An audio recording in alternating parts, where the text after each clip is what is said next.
Assalamualaikum warahmatullahi wabarakatuh. Bismillahirrahmanirrahim.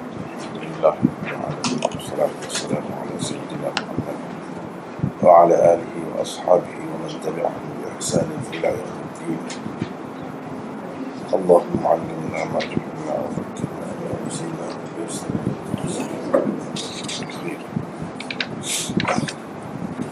kita telah sampai ke hadis yang ke-30 muka surat 40. Hadis 30 muka surat 40. Bab bayani adad syu'abil iman wa afdaliha wa adnaha wa fadilatil hayat wa qawlihi minal iman. An Abi Hurairah قال رسول الله صلى الله عليه وسلم الإيمان بضع وسبعون أو بضع وستون شعبة فأفضلها قول لا إله إلا الله وأدناها إماطة الأذى عن الطريق والحياء شعبة من الإيمان. باب الأمر بالإيمان ثم بالاستقامة. عن سفيان بن عبد الله الثقفي قال قلت يا رسول الله قل لي في الإسلام قولا لا أسأل عنه أحدا بعدك. وفي حديث أبي أسامة غيرك قال قل آمنت بالله فاستقم. Itu dua bab yang kita baca tadi. Tengok pula terjemahannya, muka surat 40 tu. Bab menyatakan bilangan cabang-cabang iman, cabang yang paling utama dan paling rendah, dan bab kelebihan malu. Malu adalah sebahagian daripada iman. Abu Hurairah meriwayatkan, katanya Rasulullah sallallahu alaihi wasallam bersabda, iman itu mempunyai lebih 70 atau 60 cabang. Cabang yang paling utama ialah ucapan la ilaha illallah, dan yang paling rendah ialah membuang sesuatu yang menyakiti atau mengganggu daripada jalan. Dan malu itu adalah satu cabang daripada iman, satu cabang besar daripada iman.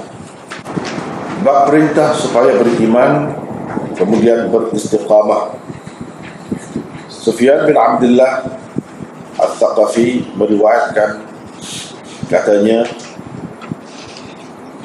wahai Rasulullah, maksudnya ialah pernah aku berkata kepada Rasulullah, wahai Rasulullah, ajarkan kepadaku suatu perkara dalam Islam yang mana aku tidak perlu lagi bertanyakan sesiapa pun tentangnya selepasmu. Dalam hadis Abi Usamah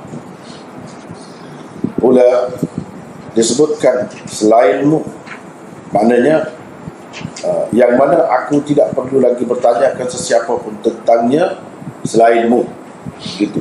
Di tempat selepasmu tu digantikan dengan selainmu. Jawab baginda, katakanlah aku beriman kepada Allah, kemudian berpegang teguhlah dengan ajarannya. Kita tengok setakat itu dulu ya. Bab bayan yang ada di syu'abil iman wa afdaliha wa adnaha wa fadilatil hayat wa kaunihi minal iman. Itu tajuk bagi hadis yang ke-30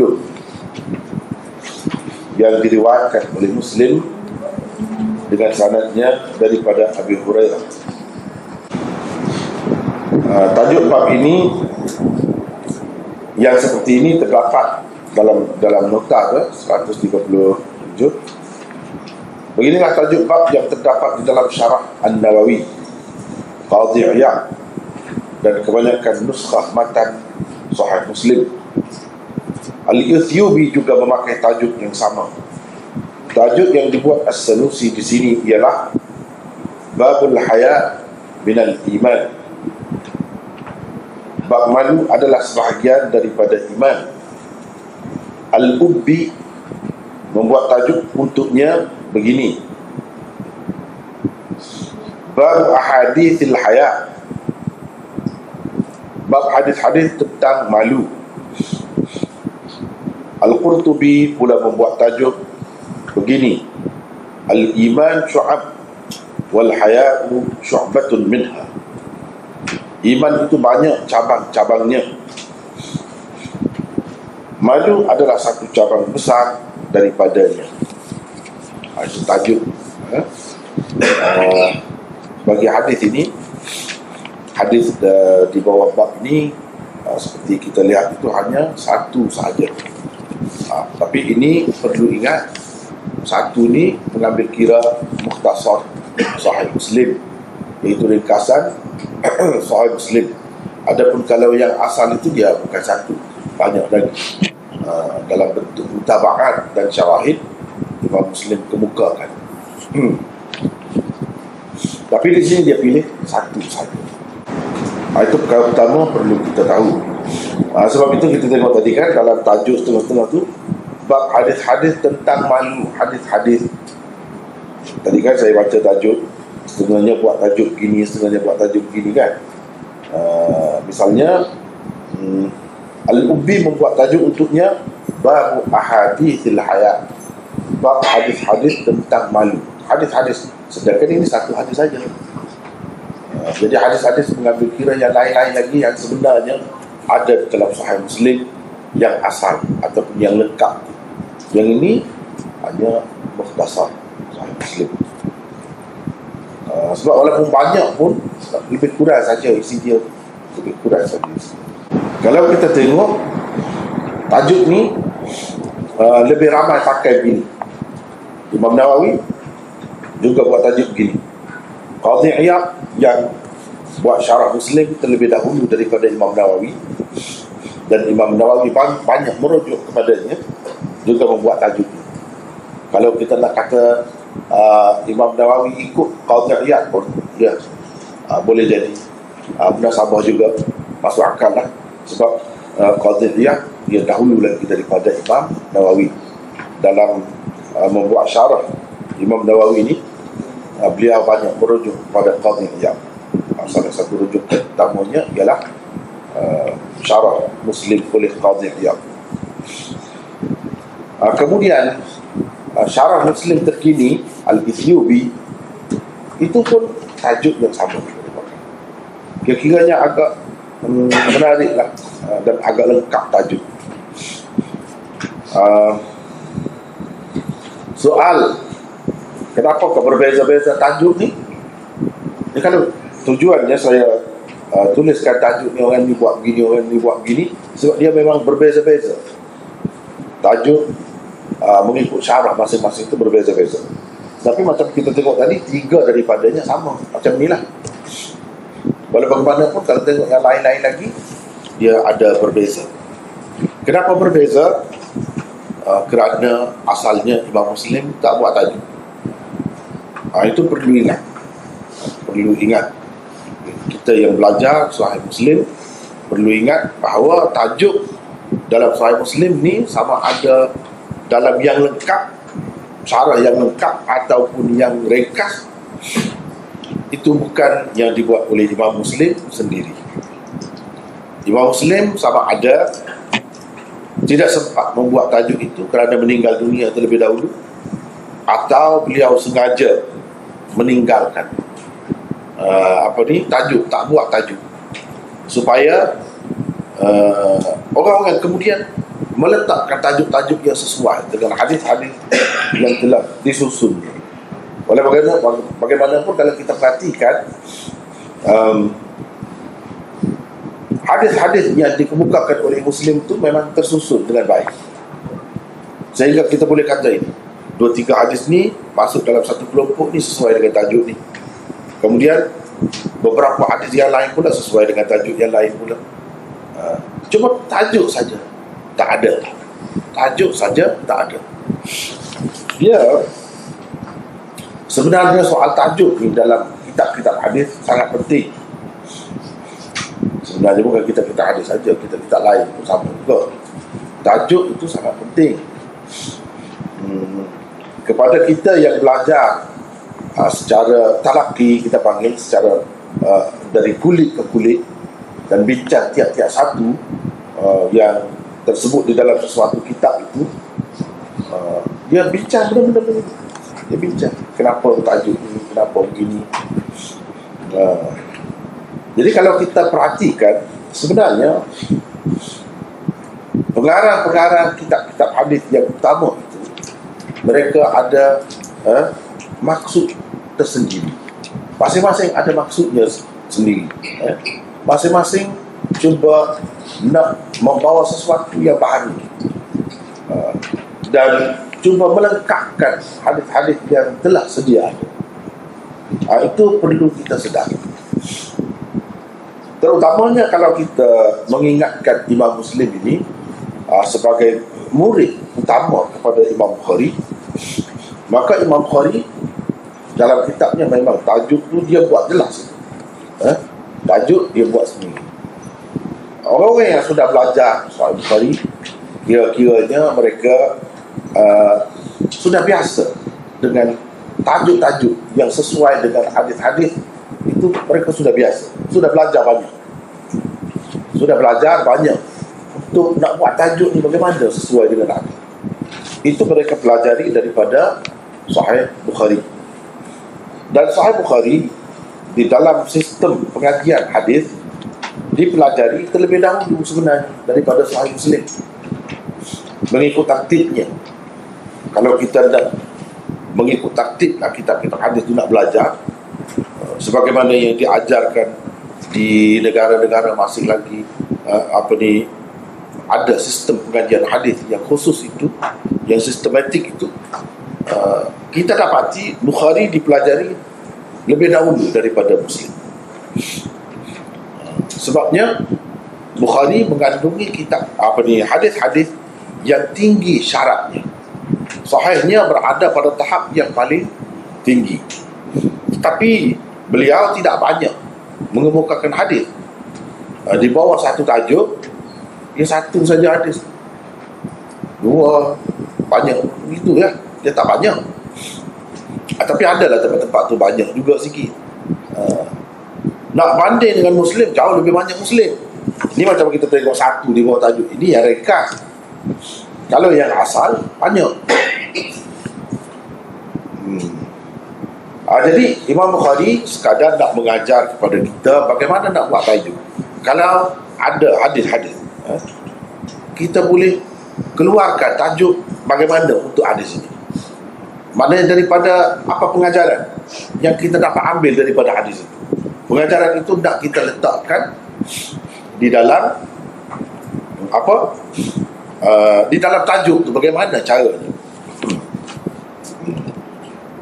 Bagaimana caranya kita nak letakkan dalam tajuk.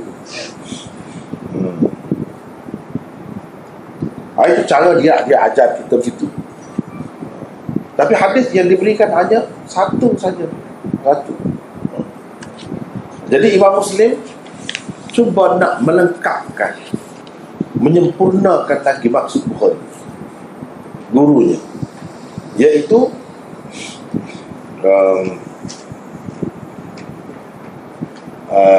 dengan memperbanyakkan hadis-hadis yang tinggi kedudukan atau tahap kesahihannya. Kalau Bukhari satu, dia cuma bawa banyak lagi di bawah setiap tajuk. Nak menceritakan kepada kita bahawa hadis-hadis yang tinggi syarat kesahihannya itu bukan sedikit, bukan satu dua saja, tapi banyak. Kemudian banyak pula mutaba'atnya, banyak pula syawahidnya, dan ini dapat kita kesan di dalam kitab Sahih Muslim. Itu tujuannya. Jadi kalau kita dapat buat tajuk belajar daripada Bukhari, tajuk itu berapa banyak hadis boleh masuk buat tajuk. Imam Muslim cuba membantu kita, menolong dalam memperbanyakkan hadis-hadis yang boleh kita masukkan di bawah sesuatu tajuk yang sesuai dengan hadis-hadis itu. Dan Imam Muslim kira setelah kita banyak nak belajar daripada kitab Sahih Bukhari, kita dapat membuat tajuk sendiri yang sesuai dengan hadis-hadis yang dikemukakan. Sebab itu dia tinggalkan, dia abaikan, dia tak buat tajuk, dia kosongkan di situ, nak beri peluang kepada orang-orang kemudian supaya berfikir apakah tajuk yang sesuai. Itu maksud. Maknanya mereka saling melengkapkan satu sama lain, saling menyempurnakan. Tidak kata Bukhari, walaupun nampak kitab ni masing-masing, ini karangan Muslim, itu karangan Bukhari, tapi sebenarnya dia ada sokong menyokong. Macam sama juga dengan Tirmizi. Tirmizi itu pun murid Bukhari juga. Dia ada peranan dia sendiri, ada maksudnya sendiri dalam menyusun Tirmizi itu, dan banyak menyokong, menguatkan ataupun menunjukkan kepada kita sudut pandang yang lain, kepada hadis-hadis itu. Itu semuanya yang ada kaitan. Jangan kita pisah-pisahkan kitab. Jangan kita kata tak ada kena-mengena Tirmizi, tak ada kena-mengena dengan Bukhari. Tak boleh begitu. Bahkan kita kena tengok, kalau Muslim, dia cuba bawa sebanyak mungkin hadis-hadis yang tinggi syarat kesahihannya. Bukhari hanya bawa 1-2 saja. Dia takut untuk menguatkan lagi kedudukan hadis itu, bahawa hadis itu bukan satu saja salurannya, bukan satu saja, tapi banyak. Bila banyak, kita akan jadi rasa kuatlah. Kalau satu dia tu pun banyak dah. Kalau satu dia pun sudah kuat dah, sebab dia tinggi. Tapi kalau banyak, bagaimana? Banyak lagi lah menguatkan hadis itu. Itu dari segi maksud Muslim. Mungkin kita tengok pula dalam Tirmizi, misalnya kita tengok Tirmizi, dia tidak bawakan yang sahih. Kadang-kadang dia bawakan yang dhaif, yang bertaraf hasan, hadis-hadis yang tidak tinggi syaratnya. Kadang-kadang dhaif dia bawa, tetapi mengandungi maksud yang sama dengan hadis yang dibawakan oleh Bukhari.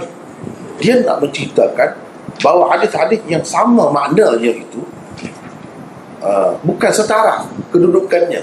Ada yang tinggi syaratnya seperti Bukhari, Muslim, ada yang rendah.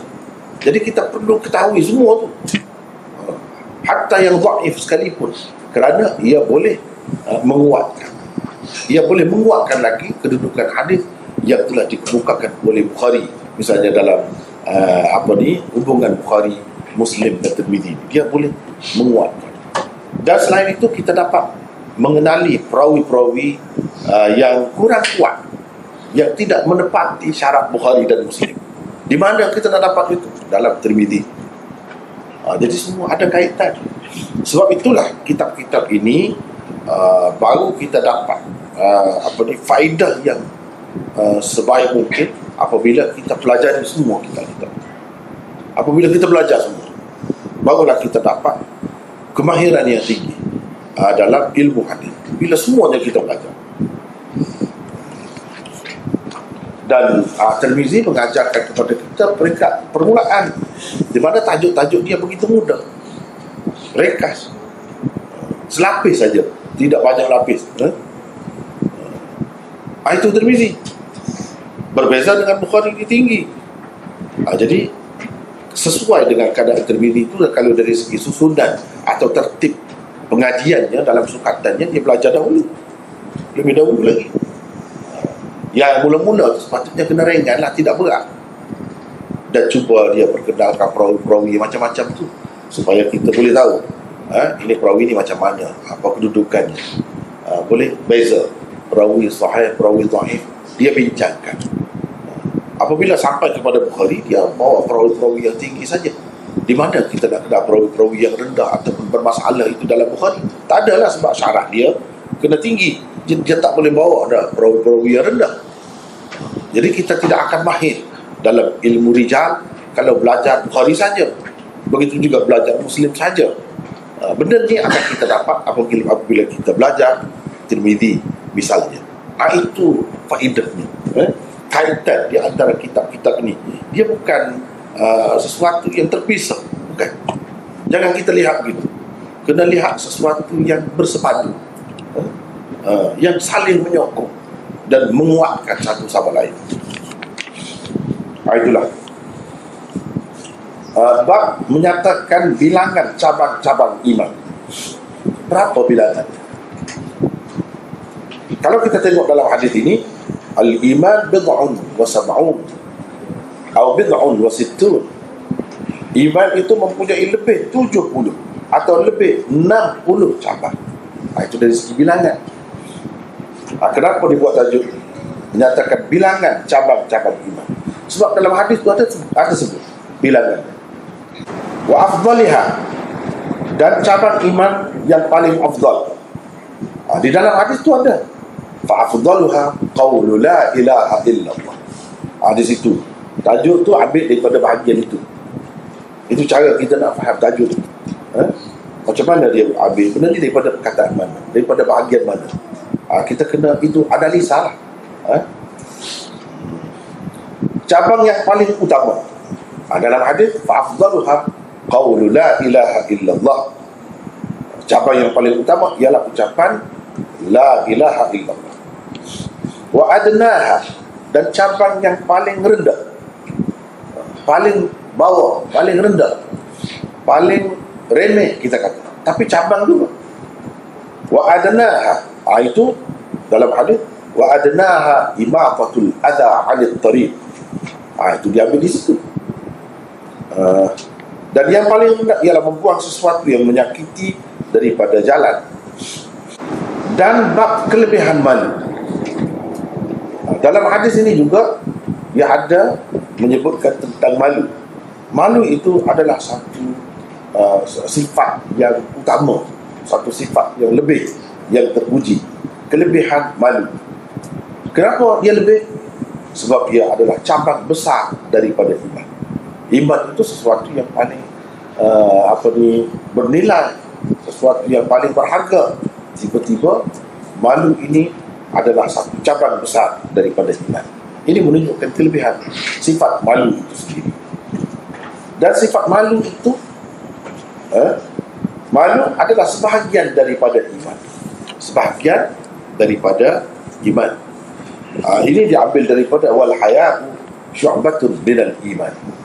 Jadi kalau kita perhatikan tajuk kan, dalam tajuk tu semua bahagian hadis dia masuk ke dalam tajuk. Itu caranya. Kalau kita nak tengok kenapa 3 pengarang pensyarah Muslim ini memilih tajuk, kita nampak mereka analisa hadis itu, dia ambil bahagian dia buat. Kita tengok bahagian yang pertama dia ambil daripada bahagian ini dalam hadis. Yang kedua ini, yang ketiga ini, ada 4 bahagian kita nampak. Kalau kita analisa, ada 4 bahagian. Yang pertama, bilangan cabang-cabang iman. Itu satu bahagian. Yang kedua, cabang iman yang paling afdal. Yang kedua, itu ada semua ada dalam hadis. Yang ketiga, cabang iman yang paling rendah. Yang keempat, kelebihan malu. Yang kelima, kedudukan malu itu sebagai sebahagian daripada iman. Ada 5 bahagian dalam tajuk. Kelima-lima bahagian ini disimpulkan daripada hadis yang tersebut di bawah ini. Cuba kita perhatikan di bawah tu tajuk tu. Tajuk yang dibuat As-Sanusi di sini ialah babul haya minal iman. Bab malu itu sebahagian daripada iman. Dia ambil itu bahagian itu saja. Malu itu sebahagian daripada iman. Dia tak masukkan bahagian-bahagian lain seperti tadi. Itu yang dipilih dia buat sendiri tajuk.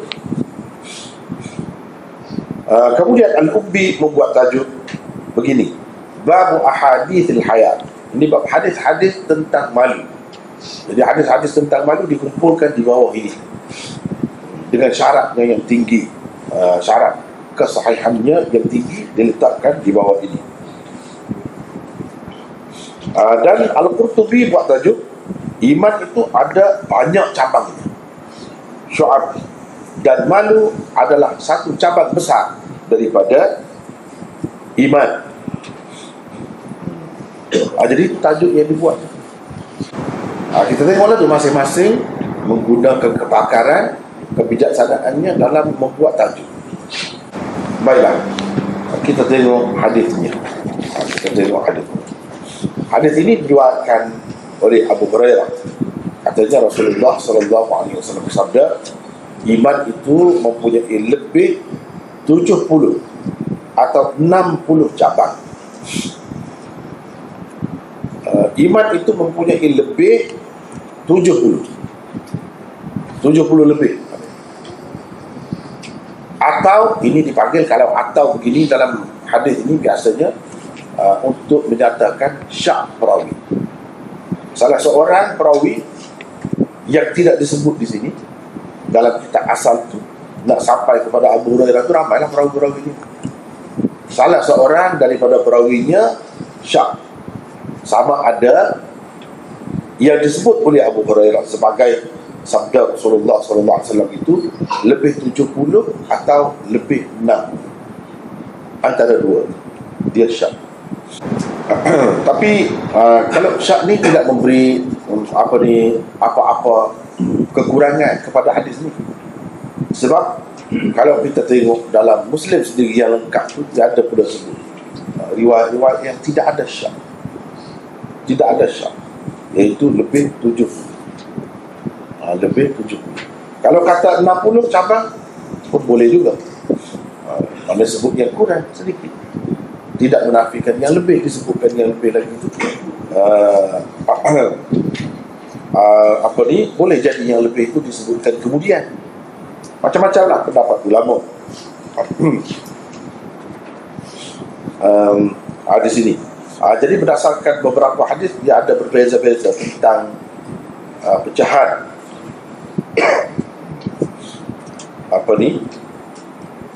iman itu. Cuba kita lihat, misalnya di sini nota 138 ada juga hadis yang menyebutkan 40 cabang. Berbezanya bilangan ini kerana perbezaan riwayat-riwayat daripada para sahabat. Ada sahabat yang sebut 40, ada 60, 70 lebih, ada macam-macam itu dari segi riwayat, berbeza riwayat.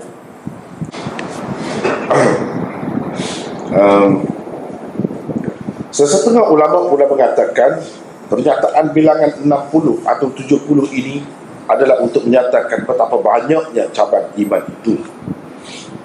Imam Baihaqi di dalam kitabnya Syu'abul Iman telah membuat kajian bahawa iman itu mempunyai 77 cabang.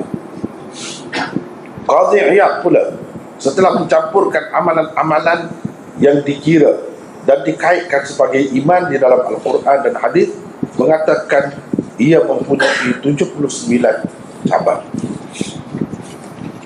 Jadi apakah yang dimaksudkan dengan iman di sini? Ada lebih 70 atau 60 cabang. Kemudian mengikut kajian ulama seperti disebut sini 77, 79 dan sebagainya. Apakah yang dimaksudkan di sini? Yang dimaksudkan dengan iman di sini ialah amalan. Iman di sini dengan makna amalan ataupun buah dan hasil iman. Buah ataupun hasil iman, itu maksud iman. Jadi kalau kita ditengok dalam hadis-hadis kan, dan perbincangan ulama terutamanya kalau ikuti kuliah Bukhari kan, sebab kita sekarang ini bincang tentang iman. Dalam Bukhari dia sebutkan banyaklah perbincangan, antaranya iman itu murakkab ke basit. Jadi rasanya kena sebut juga itu sebab ada kaitan murakkab ke atau basit. Murakkab ini maknanya ia tersusun daripada beberapa juzuknya, beberapa komponennya. Kalau basit, mana ia tidak ada bahagian-bahagian di satu saja, sesuatu yang tunggal. Di situ ada perbezaan pendapat di antara ulama. Ada yang mengatakan iman itu berarti tasdiq bil qalb, membenarkan dengan hati sahaja. Itu hakikat iman. Tidak boleh tak ada yang ini. Yang lain-lain tu kalau tak ada pun tak apa. Iman boleh ada, tapi kalau yang tu tak ada, iman tak ada. Mengikut jumhur ulama, termasuk Imam Bukhari, jumhur ulama ahli sunnah, mereka mengatakan iman itu murakkab, mana ada komponen. Yang ketiga, bila kata iman dia ada tiga. Satu, membenarkan dengan hati. Yang kedua, mengaku dengan lidah. Dan yang ketiga, melakukan dengan anggota badan.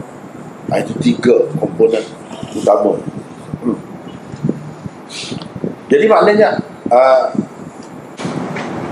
al-iman bid'un wa sab'un atau bid'un wa sittuna syu'batan ini, dia ada kaitan dengan yang dua lagi, bukan dengan at-tasdiq bil qalb, membenarkan dengan hati itu, tapi mengucapkan dengan lidah. Satu. Dan melakukan dengan anggota badan. Itu yang banyak pecahan itu dia keluar daripada yang dua. At-tasdiq bil qalb, membenarkan dengan hati. Kalau mengambil kira apa yang dibenarkan, apa yang diimani, itu banyak juga. Banyak juga. Jadi beriman kepada Allah, beriman kepada hari kemudian, beriman kepada malaikat dan sebagainya, banyak juga kan. Yang dikatakan mu'man bihi, apa yang diimani itu banyak juga. Tetapi hakikatnya termasuk di bawah membenarkan dengan hati. Satu saja, membenarkan dengan hati.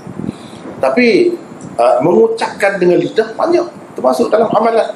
Ucapkan la ilaha illallah, itu ucapan la ilaha illallah. Misalnya subhanallah, alhamdulillah, Allahu akbar dan sebagainya. Banyak lagi zikir-zikir yang lain, itu termasuk dalam ucapan dengan lidah.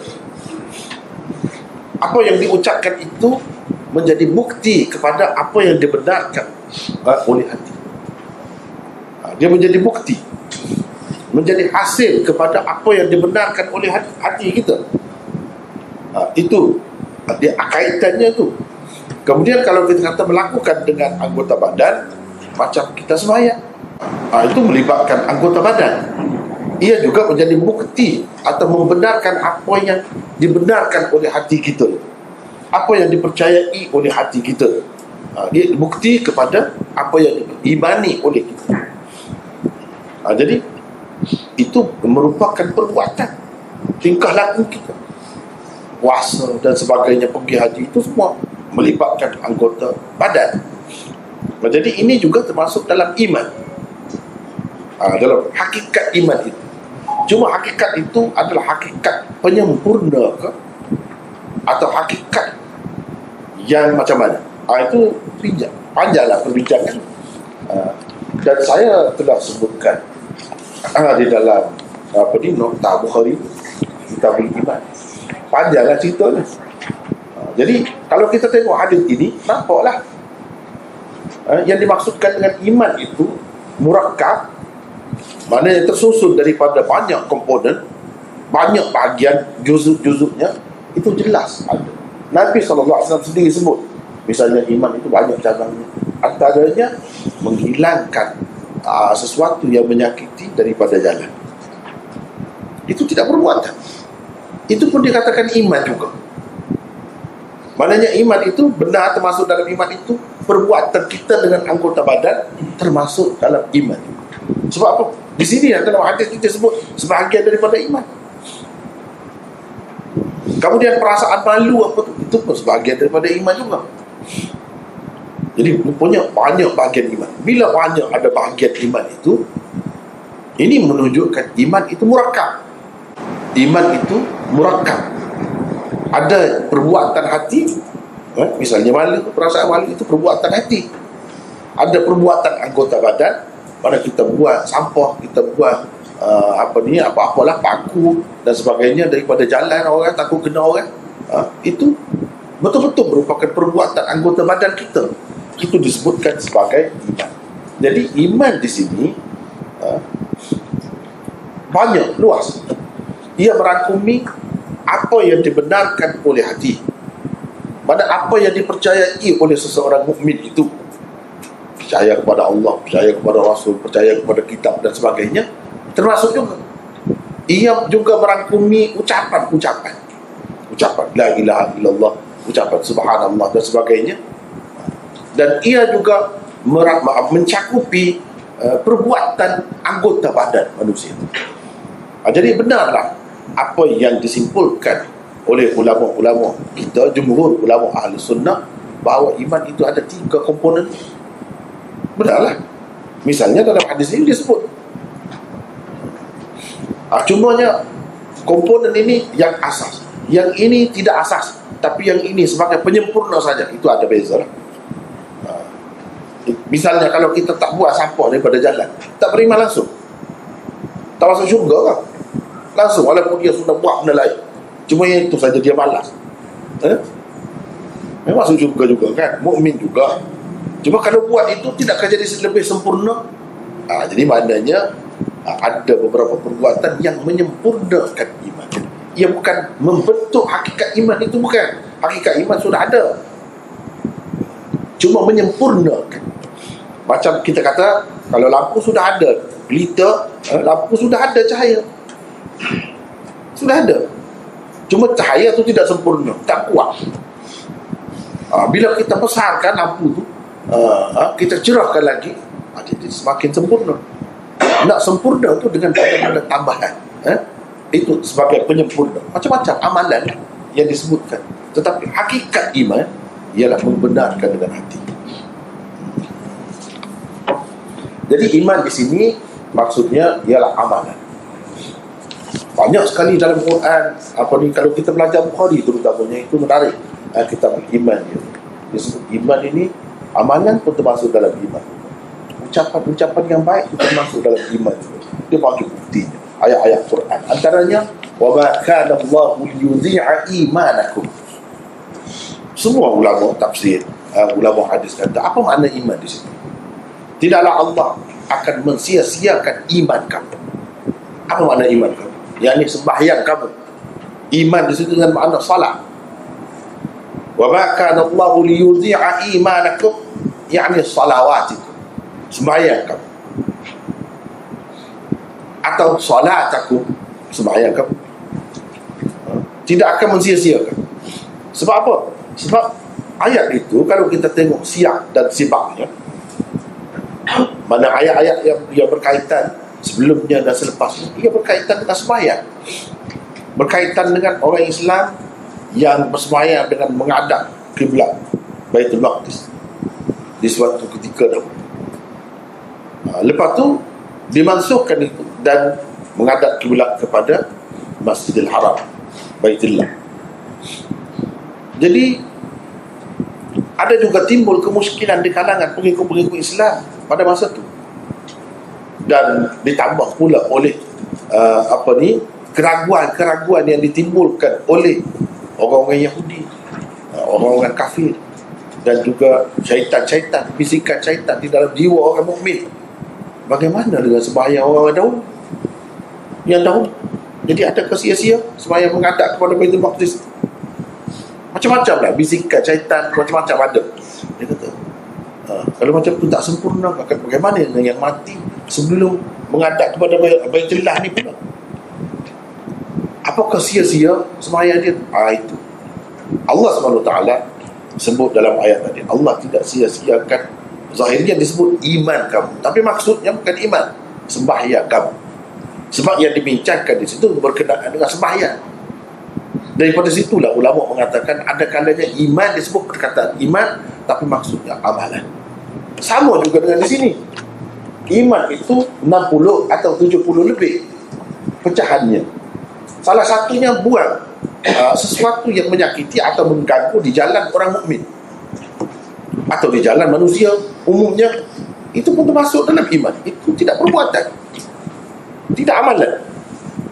Apa kena mengena dengan i'tiqad, dengan kepercayaan? Itu termasuk dalam perbuatan. Dan banyak lagi lah yang lain-lain yang disebutkan di dalam hadis. Ini sebahagian daripada iman, ini pun sebahagian daripada iman. Banyaklah yang disebutkan. Yang disebutkan itu adalah merupakan amalan. Ini menunjukkan seringkali perkataan iman itu sama ada di dalam Al-Quran atau di dalam Al-Hadis digunakan dengan arti amalan. Macam di sini malu, itu amalan hati. Amalan juga, amalan hati. Kemudian kalau kita ambil kira, malu itu amalan hati. Begitu juga percaya kepada malaikat, percaya kepada hari kemudian, percaya kepada itu, ini, macam-macam lagi. Itu pun termasuk dalam amalan hati. Amal juga. Termasuk dalam amal juga. Jadi iman di sini dengan arti amalan. Sama ada ia amalan hati atau amalan lidah, ucapan. Sebab ia berbeza sangat. Lidah tu istimewa sangat. Kalau tak buat apa-apa pun sebut saja, gerak lidah, sudah jadilah. Dan ada juga yang melibatkan anggota badan keseluruhannya atau sebahagian besar daripadanya. Itu semua termasuk dalam iman. Jadi yang disebutkan di dalam hadis lebih 70 atau 60. Memang adalah disebut macam di sini, al-haya syu'batun minal iman. Ini pula sebahagian daripada iman. Banyak yang disebutkan itu mengikut ulama-ulama setelah mereka teliti, disebutkan sebanyak ini banyak sekali cabang. Dan cabang-cabang ini begitu berguna sebenarnya. Kalau ada pada seseorang mukmin itu, cabang-cabang ini ada, bermakna ada hasil lah iman, ada buah lah imannya. Kalau tidak ada ni, berarti tidak ada buah. Pokok saja ada. Pokok saja ada. Atau lampu saja ada tapi tidak menyala, atau tak pasang. Sepatutnya dipasang lah, baru ada maknanya. Kalau pokok ada buah lah, barulah ada artinya. Ini menunjukkan orang mukmin sepatutnya dia sudah ada ni cabang-cabang ni, sepatutnya kena ada. Kalau tak ada, itu kerugian. Tak sepatut. Tak sepatut. Jadi misalnya kita kata kalau pokok kita kata pokok durian, cabang mana-mana pun buah durian yang keluar. Walaupun buah durian saja pun satu keuntungannya lebih dah. Ada hasil itu. Untuk apa kita nak buat apa dengan pokok saja kalau tak ada buah? Kalau tak ada buah, nak buat apa?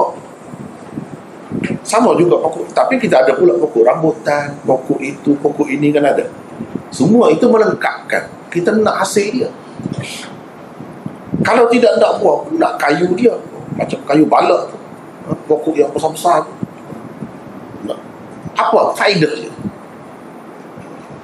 Paling tidak, kita nak buat kayu api saja macam zaman dahulu, dia guna kayu api untuk memasak dan sebagainya. Ada juga faedahnya. Jadi orang mukmin ini atas diri dia tu saja, bukan macam satu pokok, tidak. Kalau nak kata buah, macam-macam buah ada pada seorang mukmin. Kalau nak kata cahaya, macam-macam cahaya ada pada dia. Kalau nak kata kelebihan, apa yang ada dalam dunia, macam-macam kelebihan ada pada dia. Bukan seperti pada benda-benda lain yang hanya ada satu perkara. Kalau itik, apa faedahnya? Nak telur dia, misalnya kita kata telur dia. Kalau ini faedah dia. Jadi orang mukmin segala-galanya ada pada dia kelebihan. Dan kelebihan itulah yang dikehendaki, hendak ditonjolkan. Yang sepatutnya kamu ada apa? Kamu ada ini, sifat sabar misalnya. Itu sebahagian daripada iman juga. Kamu kena ada kasih sayang, misalnya. Itu sifat orang mukmin sepatutnya kena ada. Sifat cemburu misalnya, yang kena pada tempatnya, itu pun sifat mukmin juga, iman juga. Jadi segala sifat yang baik, suka menolong, mesra dengan orang, berlaku adil, ini semua iman. Sepatutnya ada pada seorang mukmin. Berkata benar, tidak suka kepada perkara yang keji. Ini semua sifat mukmin, yang mana kalau ada, dia akan menjadikan seseorang itu seorang manusia yang sempurna, dan orang-orang yang berada di sekelilingnya akan mendapat banyak sekali manfaat daripadanya, faedah. Hidupnya juga cukup berarti, cukup bermakna kalau ada semua yang disebutkan dalam Quran. Itulah segala sifat-sifat yang terpuji, dan tidak ada pula padanya segala sifat-sifat yang keji itu. Maka dunia ini akan jadi macam mana? Cuba kita bayangkan. Kalau semua negara tu ada padi, ada gandum, ada gitu-gini, banyak faedahnya untuk kita. Hasil tanaman, buah-buah macam-macam ada. Dari segi pendapatan lain, hasil bumi, kekayaan dalam tanah, berapa banyak, ada macam-macam kan. Lebih tu istimewa tu, kaya lah kita kalau macam tu. Begitulah juga dengan orang-orang yang ada semua sifat-sifat seorang mukmin itu pada dia. Tentu sekali dia seorang yang sangat istimewa, sangat lebih. Itu maksudnya di sini. Dia nak tonjolkan. Cuma kadang-kadang dia sebut satu saja. Banyak sebenarnya yang nak ditonjolkan pada ketika itu. Satu saja, misalnya malu. Malu ini satu cabang besar. Cabang kan, kalau cabang dia ada cabang besar, ada cabang kecil, ranting-ranting. Ini cabang besar. Bila kata cabang besar, dia akan yang kecil-kecil tu banyak lagi, ranting-ranting dia tu banyak lagi. Ini kalau nak bandingkan dengan pokok lah. Kalau pokok, begitu juga dengan benda-benda lain. Satu perkara saja, kita kata kita ada minyak saja, Malaysia ni ada minyak, ada gas, berapa banyak lagi ranting-ranting dia tu, manfaat dia, faedah dia. Kita boleh buat itu, boleh buat ini, boleh jual, dapat duit berapa banyak. Jadilah negara yang maju, negara yang kaya misalnya. Apa faedah daripada ada itu saja? Begitu juga yang ini. Bila kata ada malu saja, berapa banyak kelebihan dan kebaikan-kebaikan dia itu yang akan kita dapat. Itu sebenarnya yang dah disebutkan di sini. Dari segi banyak tu, sebenarnya nak kata sebanyak tepat 70 lebih. Bukan nak hadkan di sini sebenarnya. Kalau kita boleh keluarkan lagi daripada ayat Quran ataupun daripada hadis, banyak lagi pun tidak salah. Bagi saya yang lebih tepat di sini 60 lebih atau 70 lebih ni dengan maksud banyak. Banyak di sini. Cuma kalau kita bilang yang kasar-kasar tu, boleh nampak boleh keluarkan sampai 70 lebih ni tepatlah, dengan mudah boleh keluar. Adapun yang selebih daripada itu, mungkin kita boleh masukkan di bawah ranting-ranting dia. Yang ini disebutkan sebagai cabang besar. Jadi berapa banyak kelebihan dan keistimewaan orang Muslim ataupun mukmin itu sekiranya cabang-cabang iman ini, segala cabang-cabang iman ini ada pada mereka. Kemudian dia sebut yang paling utama daripada cabang iman itu ialah la ilaha illallah. Kenapa? Kalau tak ada ini tak jadi. Kalau tak ada ini tak jadi. Asas tu tak ada langsung. Untuk ada jadi yang lain-lain itu, segala amalan itu sah, diterima di sisi Allah, dia mesti kena seseorang itu mukmin terlebih dahulu. Nak jadi seseorang itu beriman Muslim, dia kena ada la ilaha illallah. Jadi kenapa disebut la ilaha illallah saja, Muhammad Rasulullah tak ada? Ini nak sebut dari segi asas. Bila-bila masa Muhammad Rasulullah itu kepada Nabi Musa, zaman dia tak perlu ada la ilaha illallah Musa Rasulullah pada masa itu. La ilaha illallah Isa Rasulullah. La ilaha illallah Hud Rasulullah dan sebagainya. Sebab itu tidak disebut. Sebab yang ini dia bertukar-tukar. Walaupun perlu, di zaman itu mesti terikat dengan dia. Di zaman ini pula mesti terikat dengan dia. Terikat dengan Nabi Ibrahim, terikat dengan Nabi Syuaib, terikat dengan Nabi itu. Tetapi yang mesti ada setiap masa ialah la ilaha illallah. Sebab itu dia paling utama, asas yang nombor satu sekali. Tak boleh sah, tak boleh ada tanpa la ilaha illallah. Yang lain-lain dia bertukar-tukar. Tapi di zaman macam kita sekarang, la ilaha illallah Muhammadur Rasulullah, tak dapat tidak. Syuaib Rasulullah, Isa Rasulullah, itu sudah masuk. Dari segi syariat ni, dari segi semuanya mengajar tiada Tuhan melainkan Allah, itu sama. Nabi mana-mana pun. Jadi nabi-nabi yang berbeza-beza Rasulullah itu untuk syariat, untuk perjalanan hidup ni, nak hidup yang berbeza-beza. Kalau zaman Nabi Adam misalnya, adik-beradik pun boleh kahwin, itu syariatnya. Adam Rasulullah. Kalau zaman kita mana boleh kahwin adik-beradik, tak boleh kahwin. Cuma kalau kita perhati, kalau tak boleh kahwin pada masa itu, macam mana manusia nak berkembang? Zuriat manusia ni nak berkembang macam mana? Sedangkan anak-anak dia saja yang ada. Jadi syariat pada masa itu boleh kahwin adik-beradik. Syariat kita tak boleh. Paling dekat pun sepupu, anak saudara tak boleh. Apatah lagi adik-beradik, tak boleh semua, tak boleh. Yang boleh sepupu, dua pupu, tiga pupu dan seterusnya, tak ada kena-mengena pun boleh. Bangsa lain pun, waja'alnakum syu'uban wa qabaila lita'arafu, boleh semua, bangsa mana-mana. Sebab apa? Sebab manusia sudah apa? Dia nak berkembang lagi. Sebab orang Islam ni dia bukan berkembang begitu saja, dia berkembang dengan akidah, bawa syariat Islam. Jadi macam kita sekarang Muhammadur Rasulullah, tanpa Muhammadur Rasulullah tak boleh. Tapi kenapa tidak disebut sini? Sebab pengambil kira yang asas, betul-betul asas. Yang betul-betul asas ialah la ilaha illallah. Ini ada pada semua Nabi, daripada Nabi Adam sampai kepada Nabi kita, walaupun berbeza-beza syariatnya, tapi akidahnya, asas akidahnya adalah sama, iaitu la ilaha illallah. Inilah ucapan yang terbaik, yang paling tinggi. Sebab dengan ini, dengan ada ini, kita boleh masuk surga. Dengan ada ini, seseorang itu dikira Islam. Cuma ditambahlah sesuai dengan zaman itu. Musa ada, Rasulullah kena terikat dengan dia pada masa itu. Tapi asasnya sama, dari segi akidahnya sama. Tidak ada seorang pun Nabi yang mengatakan Tuhan itu banyak atau ramai, berbilang. Tak ada. Semuanya mengatakan Tuhan yang layak disembah ialah hanyalah Allah Subhanahu wa ta'ala. Itulah maksud la ilaha illallah. Dan sabda Nabi SAW kata la ilaha illallah ini juga menunjukkan bahawa yang paling tinggi dari segi agama ini ialah berkenaan dengan akidah. La ilaha illallah melambangkan akidah lah.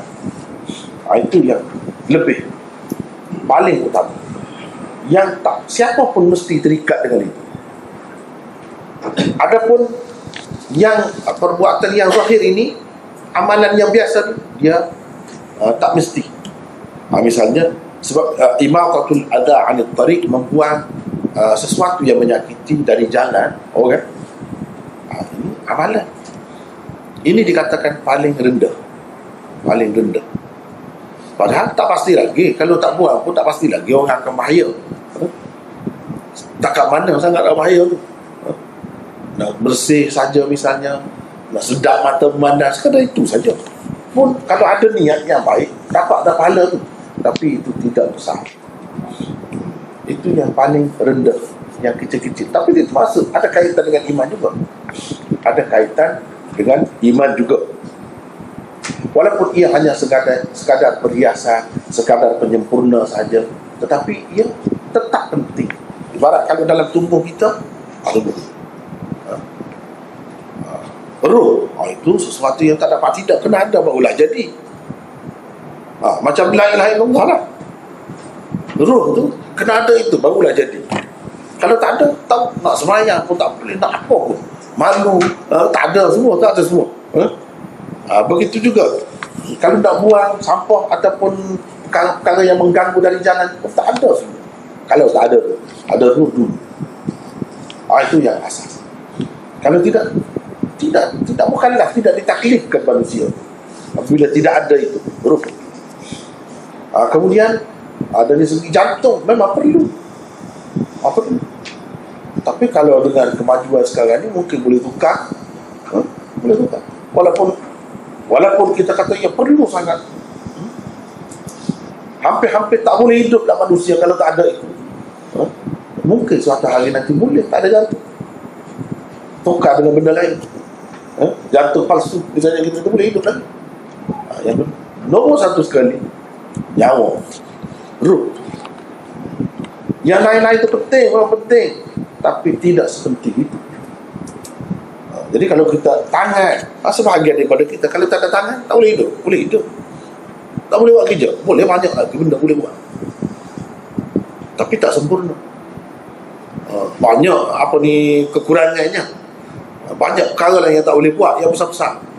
Jadi kalau sekadar tak ada janggut, misalnya tak ada bulu kening, tak ada bulu mata, itu lagi kecil, tetapi semua yang Allah SWT buat itu sekecil-kecilnya pun ada faedahnya itu. Ada faedahnya, ada kelebihan, sekurang-kurangnya untuk cantik. Kalau kita tak faham lebih lagi daripada itu, sekurang-kurangnya untuk cantik. Dan ia sebahagian daripada kita juga kan. Kening tu, rambut misalnya, kalau tak ada rambut pun makan sedap juga. Bukan kata makan tak sedap. Orang yang botak tak sedap dia makan, sama juga, sedap juga. Kalau dia pergi mana-mana, pergi melancong, dia menikmati anak dia sama juga orang lain, tapi dia kurang juga kan. Kalau tidak, orang tak habiskan duit lah tu, nak lebatkan rambut, nak mengembalikan rambut tu, supaya tidak jadi botak kan. Jadi semua tu ada kelebihan sebahagian daripada manusia, walaupun kepentingannya itu tak. Ada kalanya kita sengaja cukur rambut pun boleh hidup juga. Bukan kata kalau cukur rambut ni tak boleh hidup, tak boleh, tak sampai ke situ. Tapi setengah-setengah anggota kita tidak gitu. Jadi itulah yang dikatakan cabang-cabang iman. Macam tu dia, macam tubuh kita, macam tubuh. Ada yang penting sekali, ada yang kurang penting. Tetapi benda itu tetap berguna juga, tetap dikendaki juga, tetap menyempurnakan kita juga, walaupun hanya sekadar bulu-bulu di tubuh saja. Bulu-bulu di tubuh saja. Kalau tak ada pun tak ada apa. Tapi ia sebahagian daripada tubuh kita. Itulah yang paling tinggi. Wa adna, dan paling kurang, imatatul adha 'anil tariq, buang sampah, sesuatu yang menyakiti daripada jalan manusia. Itu paling tidak. Apa-apa pun, ini kalau kita kata jalan yang zahir, jalan raya, atau jalan tidak jalan besar pun, jalan kampung, nampak ada paku di situ, kalau orang lalu kena motor dia ataupun kena tayar kereta dia, boleh jadi rosak, mengganggu dia, kita buat. Itu pun termasuk dalam tuntutan iman, kesempurnaan iman. Orang Muslim, orang mukmin, dia tak tengok saja segala benda yang boleh mengganggu dia dan mengganggu orang lain, tak kira lah siapa pun, dia akan buat. Jiwa dia akan mendorong dia buat gitu. Begitu juga dalam usaha-usaha yang lain. Dia nak belajar, apa benda yang boleh mengganggu dia semasa dia belajar, kita hilangkan. Dia tidak sama, tak sama, walaupun nampak kita hilangkan masalah dia. Kalau dia ada masalah, boleh jadi dia tak mencapai maksud dia, cita-cita dia, tergendala di tengah jalan. Bila dia tergendala di tengah jalan, apa akan jadi? Banyak tu akibat dia, besar tu. Bukan macam sekadar kita kata tayar tu keluar angin dia saja, sekadar itu saja. Tidak. Kadang-kadang kerana tidak dapat belajar tu, dia jadi penjinayah pula, mungkin. Itu lagi dahsyat. Jadi kita buat, hilangkan masalah daripada jalan seseorang, tak kira apa pun, supaya dia dapat mencapai maksud dia, dia dapat pergi kepada tempat yang dikehendakinya dengan selamat. Itu semua termasuk dalam tuntutan iman. Kalau seseorang itu beriman, dia akan mesti dia fikir benda-benda itu, dia akan buat benda setakat yang mampu kepadanya lah. Kalau orang tu tak dapat belajar, masalah dia tak ada duit misalnya, dia selesaikan masalah itu besar, Adakah sama dengan falsafah? Lebih besar lagi. Tapi termasuk dalam iman juga.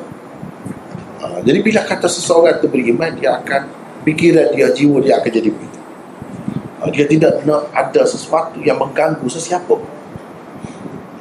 mengganggu dalam bentuk mana sekalipun, dia tidak nak. Dan bahkan dia menjadi pembantu, penolong dalam mencapai cita-cita orang lain juga, selain daripada cita-cita dia. Sebab apa? Sebab dalam hadis disebutkan, la yuhibbu ahadukum,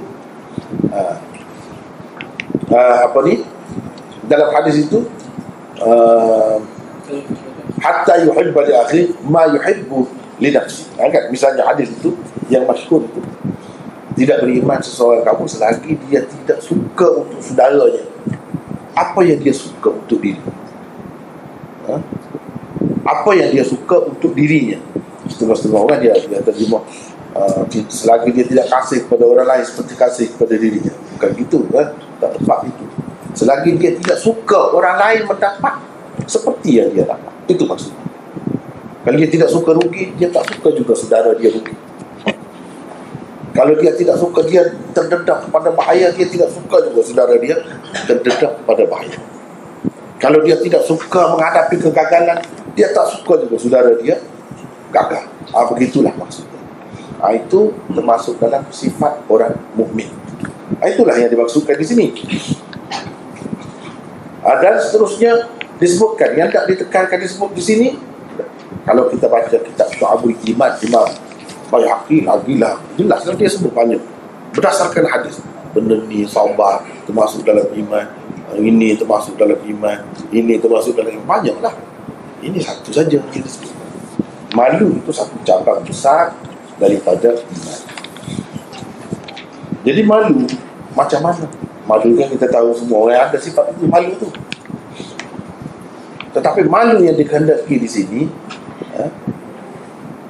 cabang besar daripada iman. Kalau orang mukmin yang berbeza daripada orang kafir, ialah dia beriman kepada Allah dengan sebaik-baik. Itu malu. Kenapa? Kerana malu. Dia melaksanakan apa yang dituntut, disuruh oleh Allah, dan meninggalkan apa yang ditegah oleh Allah. Dia malu melanggar yang itu.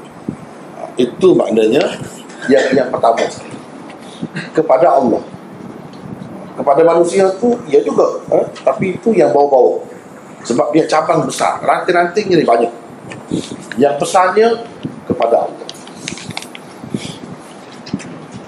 Misalnya, kalau seseorang itu berbudi kepada kita, bagi sesuatu kepada kita, berbuat baik kepada kita, kita merasa malu kepada dia, kan? Kita nak mengkhianati dia, kita nak berbuat jahat pada kita, tak mahu, malu. Kalau dia minta apa-apa kepada kita, mengharapkan sikit, setelah dia bagi sekian banyak kepada kita, kita malu, kan? Kalau kita nak tolak permintaan dia tu, itu malu. Itu manusia. Setakat mana yang dia bagi kepada kita pun, setakat mana. Kalau dia bagi duit, kita terutama budi dengan dia, berapa kali dia bagi duit? Setiap hari ke? Tidak, kan? Setakat itu pun, setara itu pun kita sudah malu dah. Banyak perkara lah yang menyebabkan seseorang tu malu. Antaranya benda-benda tadi, kerana dia berbudi kepada kita. Bagaimana dengan Allah SWT? Sepatutnya dia kena fikir, sepatutnya berapa banyak Allah SWT bagi kepada kita, walaupun tidak dalam bentuk duit. Duit itu terlalu kecil sebenarnya. Duit itu tidak secara langsung dia. Pada hakikatnya dia juga bagi duit itu pun, pada hakikatnya dia juga. Tetapi yang tidak berupa duit, yang tak boleh nak beli pun, dia bagi kepada kita. Sepatutnya kita berterima kasih, bersyukur kepada dia. Kita malu dengan dia. Kalau kita nak melanggar perintah, setelah dia bagi begitu banyak kepada kita, misalnya udara, kalau tidak kita nak menyawa macam mana? Mati tu. Dia bagi udara yang bersih, boleh menghirup, sedap rasa. Cuba kalau udara itu beracun, tempat-tempat yang dilepaskan bom kimia kan, semua bom beracun, napas mati. Mati tu robot di sini. Sebahagiannya reput ni, pecah-pecah, luruh, daging-daging tubuh sampai begitu sekali. Melalui udara yang kita hirup tiap-tiap hari, tiap waktu. Siapa boleh bagi? Boleh beli ke? Kalau nak beli, berapa tu nak jual? Dan kita tak boleh hidup tanpanya. Kalau tak ada lampu tu boleh lagi hidup. Orang zaman dulu tak ada lampu, hidup pun lebih panjang lagi umur daripada kita. Jadi kita merasa malu dengan dia. Macam mana kita nak terima kasih kepada dia? Kalau orang kan kita terima kasih, macam-macam lah cara kita bagi, mengikut budaya masing-masing. Bagi bunga kepada dia, bagi hadiah kepada dia, macam-macam.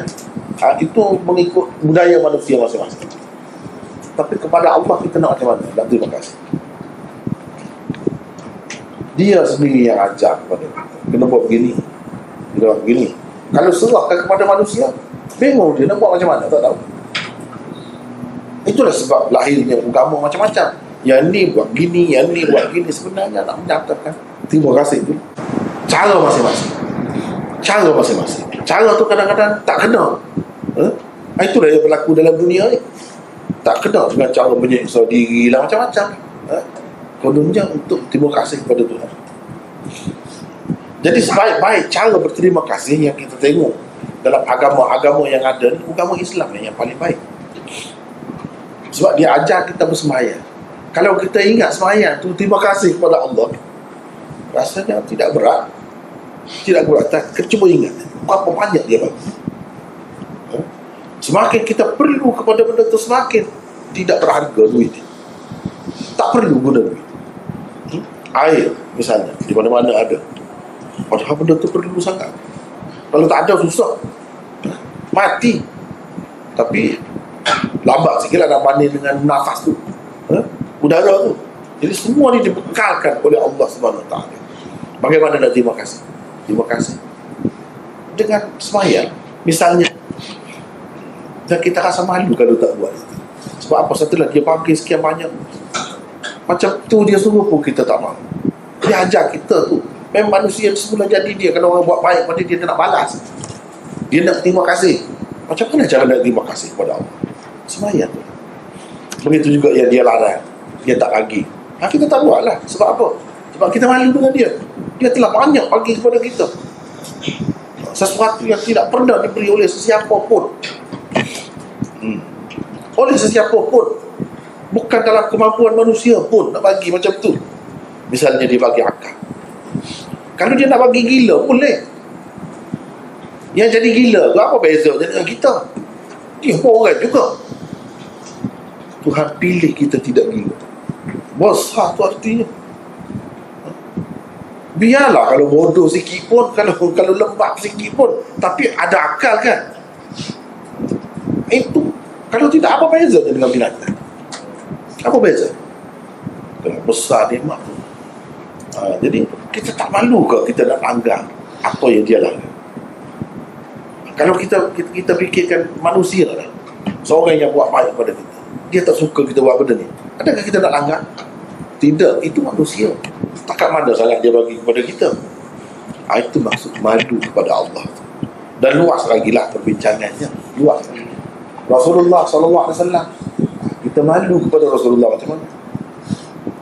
Malu nak ubah ajaran dia yang dia ajar elok-elok dah. Bukan main susah dia. Dia manusia juga, penat, letih. Apabila sedih, apabila diganggu, dihalang dia buat terus buat kerja sampai terancam nyawanya. Dia buat juga. Untuk apa? Untuk berikan kepada kita agama, jalan agama. Nak berterima kasih kepada Allah macam mana, nak hidup macam mana. Kalau tidak, kita nak kahwin pun kita tak tahu macam mana, apa sepatutnya kita buat. Nak cerai macam mana, semua dia bagi kepada kita. Kemudian perjuangan dia tu bukan senang. Betapa halangannya, betapa halangannya, sedihnya, sampai kadang-kadang tak lena tidur. Jadi kita tak malu kan kepada dia. Yang susah-susah dia buat, kita nak upah main-main misalnya, kita rasa malu. Apa yang dia larang, Kita tak akan buat. Sebab apa? Kita malu pada dia, banyak dah sangat jasa dia kepada kita. Sesuatu yang ayah kita pun tak bagi kepada kita. Tak bagi. Kalau bagi kepada manusia, akal manusia begitulah. Sekarang misalnya cerai, orang perempuan, isteri pun boleh cerai suami, suami boleh cerai isteri. Jadi cepat sangat kalau macam tu nak runtuh rumah tangga. Islam tidak benar. Sebab maksud rumah tangga tu kalau bolehnya kekal sampai mati, bukan main-main. Jadi kena bagi satu pihak lah supaya tidak mudah benda tu berlaku.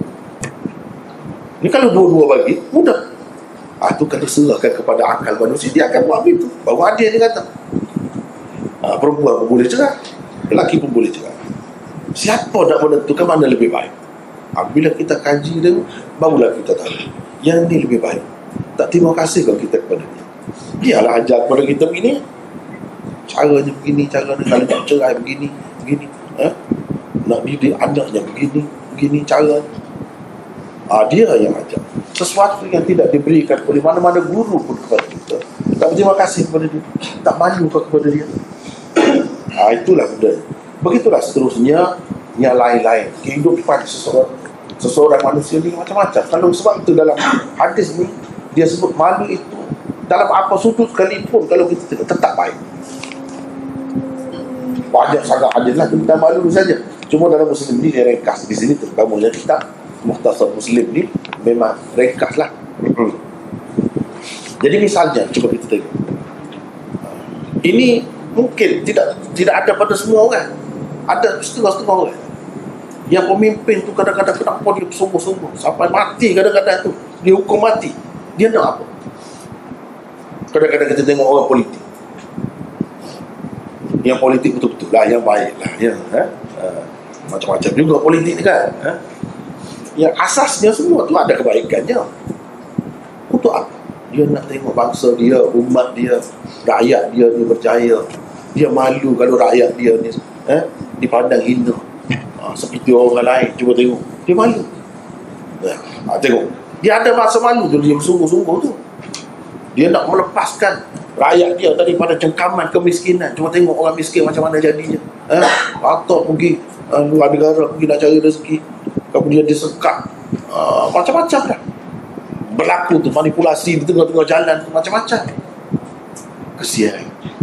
Dia berasa kesian kepada bangsa dia, umat dia. Dia tak mahu buat begitu. Dia cuba nak buat baik supaya rakyat dia ni jadi selamat. Kenapa dia main? Tengok kepada bangsa-bangsa yang maju, dia berasa malu. Kenapa kita tak boleh jadi begitu? Baik kan tu, malu. Perasaan malu tu semua baik. Jadi benda-benda begini kan, dia tidak sama manusia dari segi kesedaran dia, ketinggian, kesedaran tentang sesuatu sifat yang ada pada manusia tak sama. Saya misalnya, contoh saya nak sebut dalam berkongsi pengalaman sedikit. Saya sebenarnya, kenapa saya tulis kamus misalnya bahasa Hindi, Sanskrit, Melayu? Kenapa saya tulis bahasa Urdu, Melayu? Kenapa saya tulis? Padahal dari segi gunanya tak ada guna sangat kan? Sebenarnya salah satu yang mendorong saya rasa malu. Sebab itu kata sifat malu ni bagus. Malu apa? Cuba kita tengok bangsa-bangsa yang maju kan, bangsa barat lama 200 tahun lebih dia telah buat kamus Hindi, English, Hindi misalnya, Urdu, English. Lama, 200 tahun, 300 tahun dulu lagi. Kita sampai sekarang ni dah merdeka berapa tahun, satu pun tak ada. Tak malu. Lemah sangat nampak bangsa kita. Kita kalau nak belajar kena menumpang orang lain. Yang mana kena menumpang orang lain, kena belajar bahasa dia pula. Tidak boleh terus. Kita kena menumpang orang lain. Tapi mungkin kepada setengah orang dia tak rasa apa pun. Tapi kepada saya rasa malu. Berapa banyak lagi bangsa-bangsa yang lain yang jauh lagi ketinggalan di belakang kita. Banyak lagi. Tapi kita ni kita rasa ketinggalan. Jauh, malu. Itu perasaan masing-masing lah. Itu yang salah satu perkara yang mendorong saya buat. Sebenarnya saya rasa malu. Pasal apa? Kita ni maju, kita senang. Apa susahnya? Orang dalam keadaan puncak kacir negara dia boleh buat macam-macam. Kita dalam keadaan serba aman, duduk dalam aircon misalnya, kenapa kita tak boleh buat? Sekecil-kecil budak pun tak boleh buat. Nak menumpang orang sampai bila? Kita tak fikir susahnya bangsa kita nak belajar, dia kena melalui saluran lain. Nak belajar bahasa, kena tumpang orang lain. Kenapa kita tak boleh buat sendiri? Benda-benda macam ni kan, dia kena ada. Kalau ada macam ni, dia akan maju sesuatu bangsa, sesuatu umat. Malu tu besar. Jangan kita fikir malu nak pergi belajar. Itu kita malu macam tu pula. Malu yang boleh menggagalkan kita, merugikan kita. Itu tak boleh. Nabi SAW kata sebaik-baik orang perempuan ialah orang perempuan Ansar, tidak menghalang mereka untuk belajar daripada bertanya. Perempuan kan malu, tapi mereka kalau kita tengok dalam hadis-hadis, bila dia nak tanya, dia bangun, dia tanya dengan suara yang lantang, orang lain dengar tengok, dia tak malu. Tapi kadang-kadang kita orang perempuan malu nak cakap, malu nak tanya. Orang lelaki pun begitu juga, malu nak tanya. Itu rugi kita. Siapa yang rugi? Kita yang rugi. Malu yang merugikan, tidak menguntungkan. Itu tak. Kalau malu yang menguntungkan, itu patut. Memang sepatutnya kena ada begitu. Sekurang-kurangnya kalau dia malu, dia tidak ikhlas pun. Di peringkat awal dia tidak ikhlas kerana malu saja dia sembahyang. Sekurang-kurangnya dia sembahyang juga kerana malu dulu. Lepas tu dia semakin baiklah. Mudah-mudahan kita harap itu.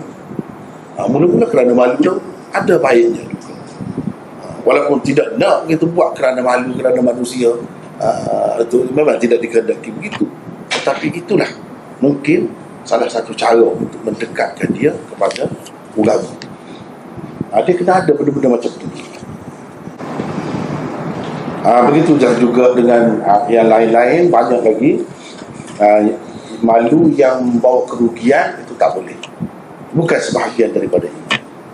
Tapi kalau malu yang membawa kepada kemajuan, kepada keuntungan dunia dan akhirat, itu termasuk dalam sebahagian daripada iman.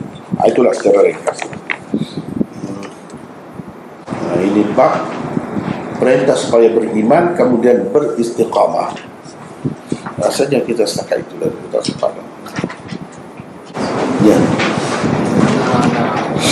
Tanya tentang hadis ayat 33. Sini kan? Ada ayat mana dia hadis tu macam mana sebenarnya? Ayat 33? Ayat mana Ayat yang orang buat rupiah.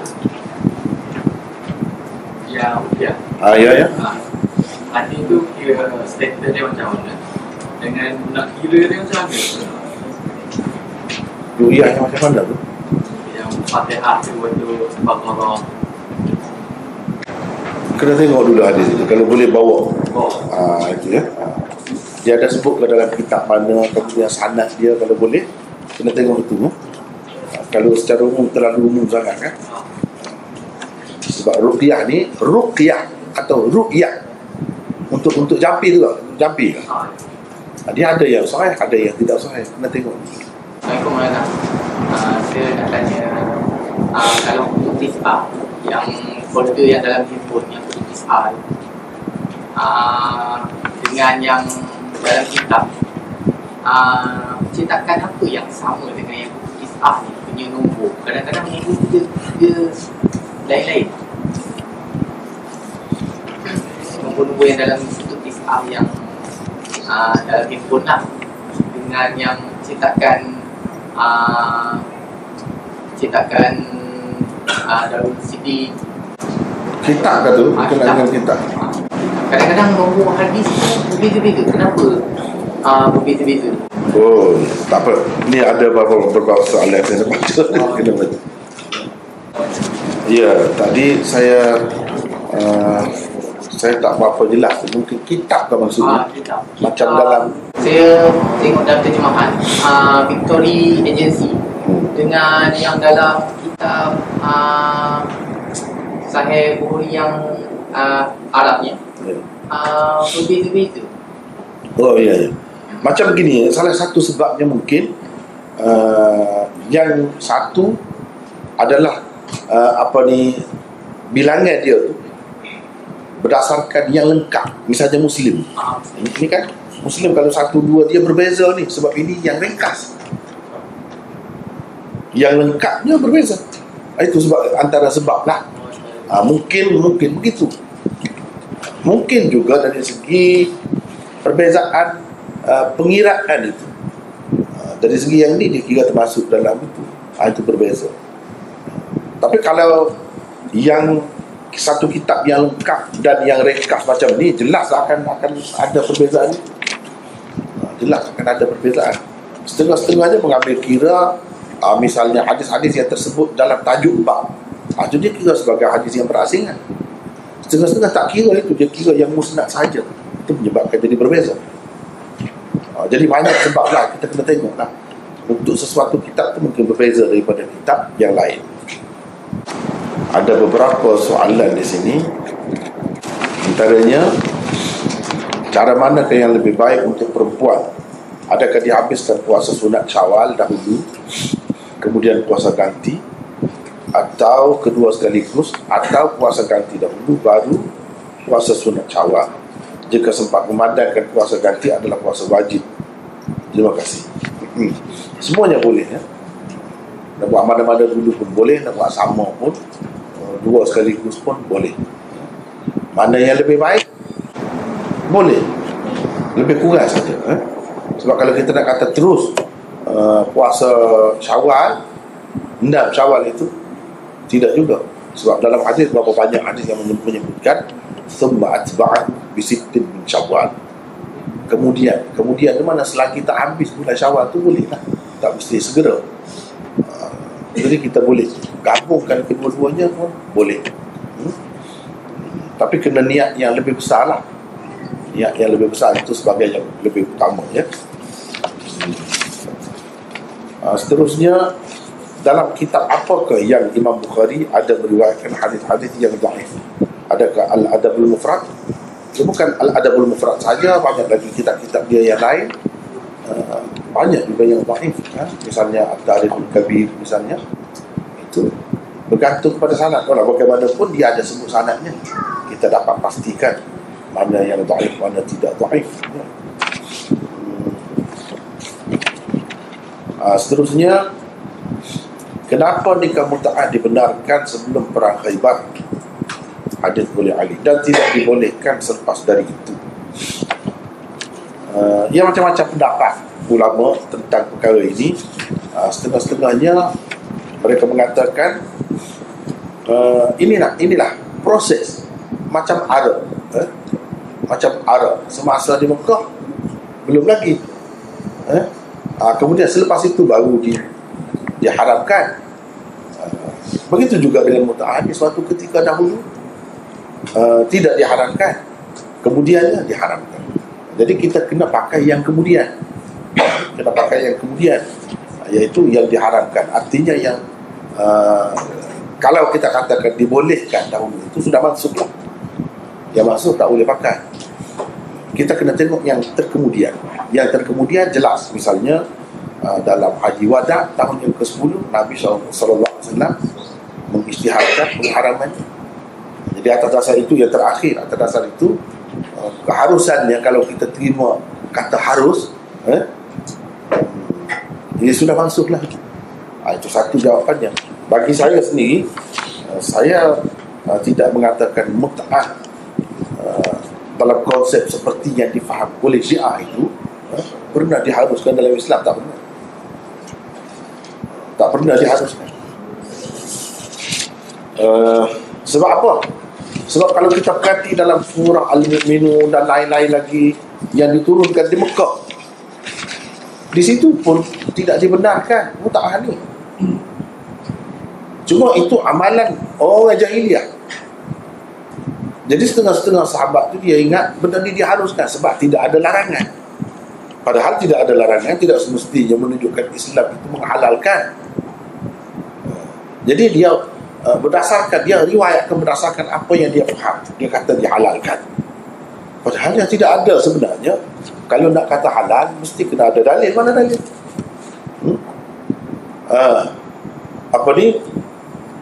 Dalam ayat Al-Quran itu apa disebut itu?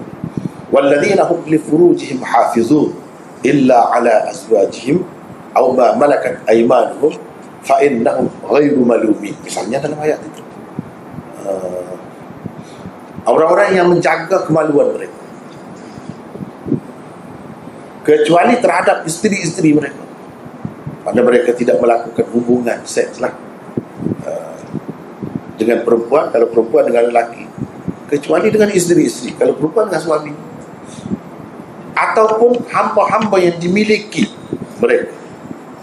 Kerana mengadakan hubungan dengan dua jenis ini tidak tercela. Famani betara wara adzalika, sesiapa yang mencari jalan selain daripada itu, faulaika humul adud, mereka adalah orang-orang yang melampau. Maknanya cuba kita tengok, mut'ah ni isteri ke? Orang yang kahwin secara mut'ah ni isteri, tidak tepat sebagai isteri. Kalau isteri mati, dia dapat pesaka. Mati dapat pesaka. Isteri dia berhak mendapat nafkah. Wajib atas suami bagi nafkah. Kemudian orang suami isteri dia boleh bercerai. Dalam mut'ah semua tak ada. Jadi nak kata isteri kahwin ni secara mut'ah isteri tidak tepat. Sedangkan Allah membenarkan isteri saja. Aw ma malakat aymanuhum, aw ma malakat aymanukum, dalam setengah-setengah ayat itu. Hamba yang dimiliki, adakah isteri yang dikahwin secara mut'ah itu hamba? Kalau hamba boleh dijual. Baik, sekarang ni orang yang kahwin dengan secara mut'ah, dia boleh jual ke isteri? Tak boleh kan? Jadi banyak perkara sangat yang berbeza. Sedangkan yang Allah benarkan dua itu saja. Yang selain daripada itu dikatakan melampau. Padanya mut'ah ini bukan ajaran Islam. Dia saki-baki jahiliyah. Cuma Nabi SAW isytiharkan pengharamannya peringkat-peringkat, beberapa tempat. Setengah orang yang dengar situ dia kata diharamkan di situ. Setengah orang yang dengar pada tahun kemudian pula dia kata diharamkan di situ. Sebenarnya Nabi SAW mengisytiharkan pengharamannya beberapa kali untuk menguatkan supaya tidak ada lagi orang yang melakukan mut'ah itu. Itulah maksudnya. Bagi saya tidak pernah dihalalkan. Sama seperti Arab juga, tidak pernah Islam itu menghalalkan Arab dengan arti kamu minumlah Arab. Mana ada ayat macam tu? Tak pernah ada di peringkat mana-mana pun. Cuma pengharaman dia tu secara peringkat-peringkat. Sama juga yang ini. Kita tak boleh kata Islam pernah menghalalkan. Cuma itu amalan jahiliyah. Proses pengharamannya telah berlaku dalam beberapa peringkat. Meminta pandangan Maulana tentang hadis dari Ibnu Abbas. Pernah aku berada di samping Nabi SAW. Ada Sayyidina Ali, bersamanya ada Sayyidina Ali. Nabi SAW bersabda kepada Ali, wahai Ali, nanti akan muncul di dalam umatku satu golongan yang mendakwa cintakan Ahlul Bait. Mereka digelar Rafidah. Bunuhlah mereka kerana mereka itu musyrik. Soalan, satu, betulkah ada perawi yang lemah dalam hadis ini menyebabkan hadis ini dhaif bagi setengah ulama? Dua, Syiah Imamiyah sama dengan Syiah Rafidah. Yang ketiga, apakah maksud Nabi bunuhlah mereka? Bermaksud memerangi mereka atau dengan makna sebenar? Ya, hadis-hadis tentang Rafidah ini ada banyak. Ada yang dhaif, ada yang hasan, dan ada yang sahih. Kalau yang ini termasuk dalam yang dhaif. Walaupun tidak dikemukakan sanad di sini, tak apa, kita boleh tahu juga yang ia tu dhaif sebab dia mulakan dengan wahai Ali. Mana-mana hadis yang dimulakan dengan wahai Ali, semuanya dhaif kecuali satu atau dua sahaja. Dan ini tak termasuk dalam yang itu. Yang satu tu apa ni? Anta minni bimanzilati Harun ya Musa. Itu hadis hadis itu sahih. Adapun yang lain-lain, semua ulama-ulama pengkaji hadis mengatakan mana-mana hadis yang dimulakan dengan wahai Ali, ia dhaif semua, kecuali yang tadilah, yang tadi. Jadi ini termasuk dalam cuma dia ada yang hasan dan ada yang sahih juga. Jadi kita kena pakai yang itulah.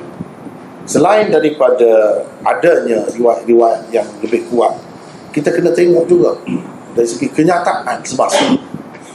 Kenyataan semasa bahawa benarkah Syiah itu Rafidah? Kita kena tengok.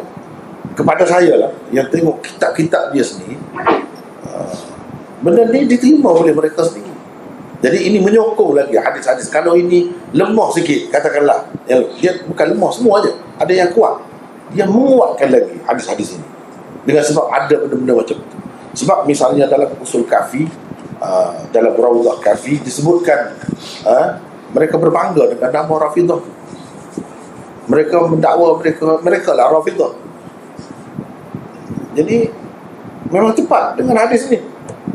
Jangan kira yang dhaif, jangan kira yang kuat. Memang tepat bahawa mereka itu digelarkan dengan Rafidah. Mereka sendiri mengaku dan berbangga dengan gelaran itu. Jadi dalam hadis disebutkan perangilah mereka, qatiluhum, perangilah mereka. Perangi itu luas nama dia, bukan makna bunuhlah mereka, tapi perangi. Mungkin sampai ke peringkat bunuh pun boleh jadi. Artinya Nabi SAW memerintahkan kita supaya jangan tengok saja, jangan tengok saja perkembangan Syiah, tapi kena tentang, kena hapuskan, kena halal. Sebab itu diperintah oleh Rasulullah SAW supaya memerangi. Walaupun sampai ke peringkat mungkin membunuh sampai ke peringkat itu, sebenarnya kita tak nak pun dia macam sekarang dia telah berlaku di Iraq, di Syria mana. Macam mana kita nak tengok saja kalau dia bunuh kita? Itulah yang maksud Nabi itu kena bunuh. Kalau sampai ke peringkat itu, adakah Syiah Imamiyah sama dengan Rafidah?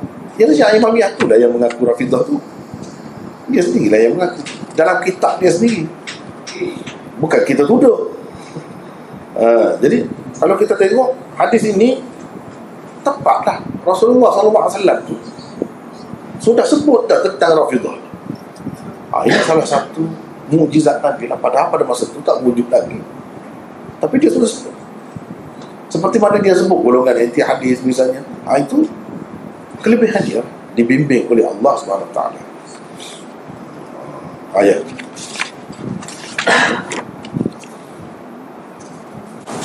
saya tak apa jelaslah soalan ini. Bolehkah daging akikah yang telah dimasak dijamu pada orang bukan Islam? Dia begini, benda-benda yang kita buat atas nama ibadat, atas nama menghampirkan diri kita kepada Allah, itu tak boleh terlibat dengan orang kafir. Tapi kalau kita sembelih lembu untuk jual daging, boleh. Orang kafir pun bukan syarat orang Islam nak beli itu. Sebab kita sembelih itu bukan untuk menghampirkan diri kepada Allah, bukan sebagai suatu ibadat. Adapun akikah ini termasuk dalam sunnah, termasuk dalam ibadat, sama seperti kurban juga. Jadi seeloknya tidaklah, tak boleh. Itu saja rasanya. Ada lagi kan? InsyaAllah boleh. Tanya sebenarnya ada hadis yang boleh masukkan hadis yang sebelum kan? Ada tak yang ayat yang masukkan ayat Al-Quran sebelum ini, ataupun hadis yang masukkan ayat Al-Quran? Ya, itu termasuk dalam masalah khilaf di kalangan ulama. Adakah Quran itu sebahagian ayatnya dimaksudkan oleh Quran juga? Itu ada khilaf di antara ulama. Tapi bagi saya yang saya pilih lah, tidak ada yang masuk dengan arti tak boleh pakai langsung. Tak ada ketika, tak ada masa, tak pernah dipakai. Ada saja je, baca saja untuk pahala saja. Tidak begitu. Dan kita kena faham maksud ni berkenaan dengan apa? Berkenaan dengan hukum. Berkenaan dengan hukum saja. Jadi tak timbullah soal banyak maksud berkenaan dengan cerita, berkenaan dengan ketuhanan apa semua. Itu tidak ada maksud di situ. Yang maksud ni berkenaan dengan hukum. Dan ayat hukum itu sendiri sebenarnya terhad sedikit saja di dalam Quran itu. Dan apa yang dikatakan sebagai maksud itu di kalangan ulama khilaf. Daripada beratus-ratus misalnya Jalaluddin Asyuti menerimakan 20 saja atau 21.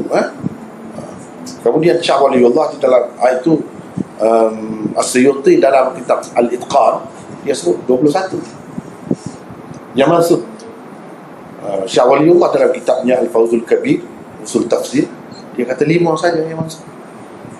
Kemudian ramai lagi yang lain-lain macam Maulana Anwar Shah Kashmiri, kalau di Mesir Syekh Muhammad Abduh dan lain-lain lagi, mereka kata tak ada langsung yang bagi saya yang itu lebih kuat.